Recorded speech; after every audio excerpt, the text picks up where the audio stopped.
है शेखावाटी लाइव, धड़कन शेखावाटी की। बजट पर बौखलाई भाजपा, पुरानी पेंशन बहाली बना मास्टर स्ट्रोक। अशोक गहलोत ने फिर दिखाई जादूगिरी, सब खुश विपक्ष नाखुश। भाजपा प्रदेश अध्यक्ष सतीश पूनिया के बजट प्रतिक्रिया में दी गई मिसाल की लोग सोशल मीडिया पर उड़ा रहे हैं धज्जियां। कल प्रदेश के मुखिया अशोक गहलोत ने बजट पेश किया, वह अभूतपूर्व कहा जा सकता है। कारण जब बजट पेश किया जा रहा था तो लोगों में कोई विशेष उत्सुकता बजट को लेकर नहीं थी, लेकिन जैसे जैसे शाम होती गई वैसे ही जगह जगह पर जश्न का माहौल देखने को मिला। इसका सबसे बड़ा कारण 2004 के बाद राजकीय सेवा में आए कर्मचारियों को पुरानी पेंशन योजना का लाभ देने की बात जो बजट में कही गई, वह अशोक गहलोत का सबसे बड़ा मास्टर स्ट्रोक साबित हुआ। क्योंकि बजट के अंदर जो घोषणाएं हुई हैं उनमें से कुछ अप्रत्याशित थी, जिसकी अपेक्षा न तो विपक्ष को थी और न ही बजट विशेषज्ञों को।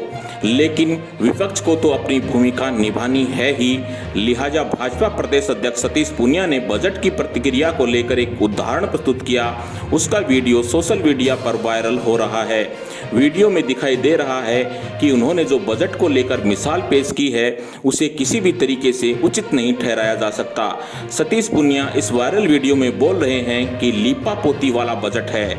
ऐसा लग रहा है कि किसी काली दुल्हन को ब्यूटी पार्लर में ले जाकर अच्छी तरीके से श्रृंगार करके उसको पेश कर दिया गया हो।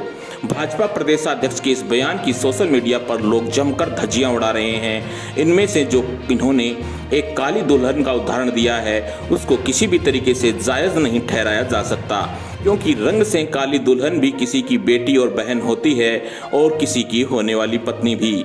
बजट से इस मिसाल को जोड़ना लोगों के गले नहीं उतर रहा है, क्योंकि रूप रंग से किसी के बाह्य स्वरूप की व्याख्या तो की जा सकती है, लेकिन उसके सुंदर मन की कल्पना नहीं की जा सकती। लेकिन प्रदेश भर में कल जो बजट पेश होने के बाद जगह जगह जश्न का माहौल देखा गया। शायद ही राजस्थान के इतिहास में पहला ऐसा हुआ हो कि किसी मुख्यमंत्री ने बजट पेश किया हो और उसके बाद जश्न मनाया गया हो, और इसका सबसे बड़ा कारण कर्मचारियों को पुरानी पेंशन योजना का लाभ देना है। इसके अलावा मुख्यमंत्री ने जनता को देने के लिए कोई कसर बाकी नहीं छोड़ी। इसमें कुछ योजनाएं तो ऐसी थी जो सीधे गरीब तबके को लाभ देने वाली हैं, और शायद यही अशोक गहलोत की विशेषता है कि जब जब वह सत्ता में आए हैं तो हमेशा उन्होंने गरीब तबके का ख्याल रखा है, क्योंकि वह किसी और बड़े राजनीतिक परिवेश से उठकर नहीं आए हैं, आम लोगों से उठकर आए हैं, इसलिए उनकी पीड़ा को बखूबी से समझते हैं। 2010 में अशोक गहलोत ने एक बयान दिया था कि जो सरकारी कर्मचारी 5 बजने का इंतजार करते हैं, मेरा बस चले तो मैं इनको कंपलसरी रिटायरमेंट दे दूं। वहीं दूसरी तरफ पुरानी पेंशन योजना लागू करके इन्हीं कर्मचारियों को लाभान्वित करने के पीछे उनका तर्क है कि जिस कर्मचारी ने अपना संपूर्ण जीवन राजकीय सेवा के लिए समर्पित किया है, उसके वृद्धावस्था में जीवन व्यतीत करने की व्यवस्था भी सुनिश्चित सरकार को करनी चाहिए। इन्हीं दो अलग अलग स्थितियों में अशोक गहलोत जनता और कर्मचारियों दोनों के हितों को लेकर समान रूप से चिंतित दिखाई पड़ते हैं। बजट की परिणति कैसी होगी वह अलग बात है, लेकिन वर्तमान में देखा जाए तो बजट को लेकर सभी खुश दिखाई पड़ते हैं, छोड़कर विपक्ष को। भाजपा नेताओं में अब अटल बिहारी वाजपेयी जैसी वह बात कहाँ जब उन्होंने संसद में विपक्षी पार्टी की नेता इंदिरा गांधी को भी दुर्गा कह दिया था। ऐसे संस्कार और विचार भाजपा की मूल विचारधारा से जुड़े हुए लोगों में ही आ सकते हैं, लेकिन जब से भाजपा केंद्र में सत्तासीन हुई है, अन्य राज्यों में इसका विस्तार हो रहा है, वैसे वैसे भाजपा में भी हवाई नेताओं की भरमार होती जा रही है। Shekhawati live bureau report, Jhunjhunu. सरकार जिंदाबाद, जिंदाबाद जिंदाबाद, अशोक गहलोत जिंदाबाद, जिंदाबाद जिंदाबाद, जिंदाबाद जिंदाबाद जिंदाबाद। 2004 को बंद की गई पेंशन दिलाने वाला मुख्यमंत्री जिंदाबाद, जिंदाबाद जिंदाबाद।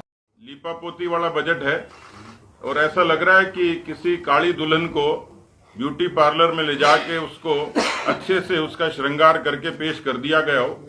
इससे ज्यादा बजट में इसमें मुझे कुछ लगता है।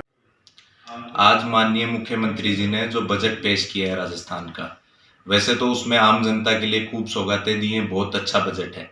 बट मैं कर्मचारी होने के नाते कर्मचारियों की जो सबसे बड़ी मांग थी पेंशन की, जो 2004 के बाद वालों के लिए पेंशन बंद करके एनपीएस का प्रावधान किया गया था, इससे जो 20 से 30 साल राजकीय सेवा में रहने के बाद वृद्धावस्था में जीवन यापन करने में और काफ़ी कठिनाइयाँ आती हैं, जिसको मुख्यमंत्री जी ने मुख्यतः समझा है, उसका सॉल्यूशन हुआ है, वो बहुत अच्छी बात है। इससे कर्मचारियों में खुशी की लहर है। और बाकी RGHS में भी कुछ और सुविधाएं दी हैं हॉस्पिटलों की, वो भी बहुत अच्छी बात है। कुल मिलाकर एक बहुत अच्छा बजट पेश किया है, उसके लिए मुख्यमंत्री जी का आभार व्यक्त करता हूँ। बहुत बहुत धन्यवाद।